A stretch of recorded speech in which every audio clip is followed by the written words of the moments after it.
তাড়াতাড়ি ভিতরে নিয়ে যাও। আচ্ছা ভাই, আজকে কি ঢালার কাজ শেষ হবে? হ্যাঁ, আজকে ঢালার কাজ শেষ হবে। আচ্ছা যাই হোক, আমার আজকে কিন্তু দরজা জানালা এটা কমপ্লিট করে আজকে তারপর কিন্তু ঢালার বাসায় কাজ যাবো। শেষ, জানলা দরজা কমপ্লিট করে দিয়ে তারপরে আমরা এখান থেকে যাব। আচ্ছা ঠিক আছে, যাই হোক কষ্ট করে। জি জি ভাইয়া, জি।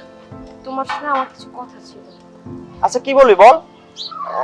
আসলে আমাদের কলেজ থেকে না সবাই পিকনিকে যাবে, তো আমাকেও না ওদের সাথে অ্যাটেন্ড করতে হবে। তাই ওই পিকনিকে অ্যাটেন্ড করার জন্য 3000 টাকা লাগবে। 3000 টাকা লাগবে? তাও আবার পিকনিকের জন্য? তুই দেখতে পাচ্ছিস না এত বড় বিল্ডিং এর কাজ, এই যে বালি রড সিমেন্ট এত কিছু কেনাকাটা, তুই বুঝতে পারছিস না কত টাকা খরচ হচ্ছে? তারপর আবার পিকনিকের জন্য 3000 টাকা? আসলে ভাইয়া দেখো, একই সাথে ওদের সাথে পড়াশোনা করি। ওরা যেহেতু পিকনিকে যাবে, আমি যদি ওদের সাথে না যাই তাহলে ব্যাপারটা কেমন দেখায় না? কলেজ থেকে ছেলে মেয়ে উভয় একসাথে পিকনিকে গিয়ে নাচানাচি করে, আর আমি ভাই হয়ে আমার বোনরে পাঠাবো পিকনিকে নাচানাচি করার জন্য? ভালো মন্দ বুঝার ক্ষমতা আমার আছে। তোকে টাকা দেবো না বলছি, দেবো না। যা এখান থেকে বাড়ি যা।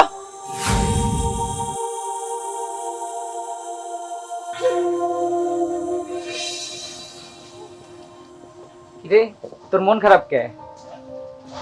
ভাইয়া, আমি কি তোমার কাছে বোঝা হয়ে গেছি? কেন এমন কথা বলতেছিস কেন? তুই আমাদের দুইটা ভাইয়ের মাত্র একটা মাত্র বোন, কি হয়েছে বল। আসলে ভাইয়া, কলেজ থেকে না সবাই পিকনিকে যাবে, তো পিকনিকে যাওয়ার জন্য 3000 টাকা লাগতো। তাই বড় ভাইয়ের কাছে গেছিলাম 3000 টাকা চাইতে। ভাইয়া তো 3000 টাকা দিলই না, উল্টো অপমান করে আমার পাঠাই দিল। তাও কি সব কথা! ছি, এখন মনে যাচ্ছে যে গলায় রশি দিয়ে মারা যায়। বোন রে, মন খারাপ করিস না। পুরো সংসারটা ভাইয়া চালাইতেছে, আরো বাড়ির কাজ কাম চলতেছে, এটা তো দেখতেছে। হয়তো ভাই এখন ভাইয়ের কাছে টাকা নাই, এজন্য তোরে দেয় নাই। সমস্যা নাই, পরে এক টাইমে চাইস আবার দিবে। বুঝলাম না হয় ভাইয়ার কাছে টাকা নেই, বিল্ডিং করতেছে, অনেক টাকা খরচ। কিন্তু কি জানো, আগে যখন টাকা চাইতাম ভাইয়ের সাথে সাথে দিয়ে দিত। কিন্তু যখনই ভাই বিয়েটা করলো, বিয়ে করার পর থেকে একটা টাকাও যদি চাই, সেটা নিয়ে যে খারাপ ব্যবহার করে। আগে তো এরকম খারাপ ব্যবহার করতো না। ভাইয়া বিয়ের পরে একদম বদলে গেছে। তুই ঠিকই বলছিস, আমিও গেছিলাম ওদিনকে ভাইয়ের কাছে কিছু টাকার জন্য। ভাইয়া কি বলছে জানিস? ভাইয়া দাঁড়াও, তোমার সাথে আমার কিছু কথা আছে। কি বল? ভাইয়া তুমি তো বলছিলা যে আমার কিছু টাকা পয়সা তুই ম্যানেজ করে দিলি, তোর একটা বাইক কিনে দেবো। আমি অনেক কষ্ট করে 70,000 টাকা করতেছি, আর 1 লাখ টাকা লাগবে আমার একটা বাইক কিনে দাও। টাকা ছাড়া আর কোনো কথা নাই। তুই দেখতেছিস একটা বিল্ডিং এর কাজ চলতেছে, এত টাকা পয়সা খরচ হচ্ছে বিল্ডিং এর পিছনে। তুই আইছিস বাইক কেনার জন্য, সে পাশে টিউশনের টাকার জন্য, মেকআপের টাকার জন্য, জামা কাপড়ের টাকার জন্য। এই এত টাকা কোথা থেকে আসে? 2 টাকা কামাই কর তোর মুরদ নাই। তোরা 2 ভাই বোন আমার ঘাড়ের উপর চড়ে বসে খাস, আবার আইছিস হুন্ডা কেনার জন্য। যা, এখন টাকা পয়সা দিতে পারবো না, টাকা পয়সা হোক তারপর আমি বাইক কিনে দিব। যা।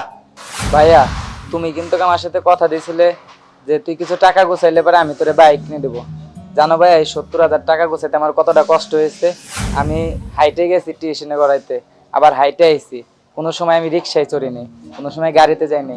খিদায় পেটটা অনেক জ্বলছে, কোনো সময় দোকানে যায় 5 টাকা দিয়ে একটা রুটি কিনে খাইনি। জানো ভাইয়া কত কষ্ট হয়েছে আমার এই 70,000 টাকা গোছাইতে। ভাইয়া তুমি তো বলছিলা, দাও না ভাইয়া আমার একটু চেষ্টা করে বাইকটা কিনে দাও না ভাইয়া প্লিজ।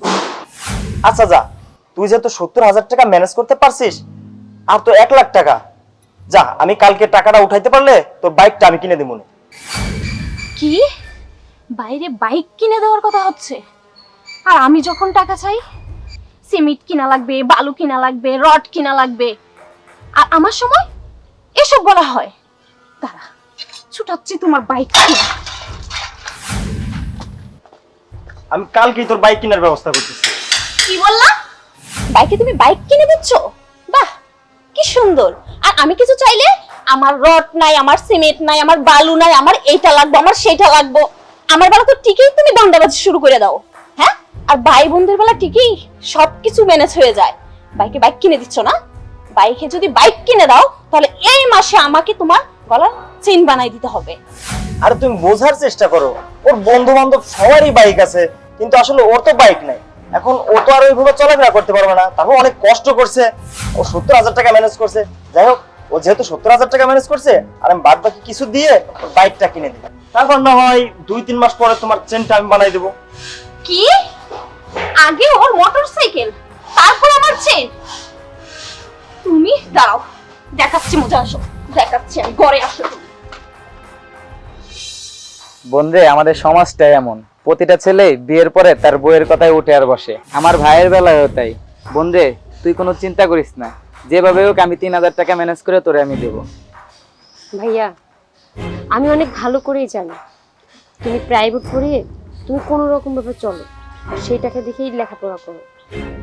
আর এইখান থেকে যদি তুমি আমারে 3,000 টাকা দাও, তো তোমার চলতে অনেক কষ্ট হবে।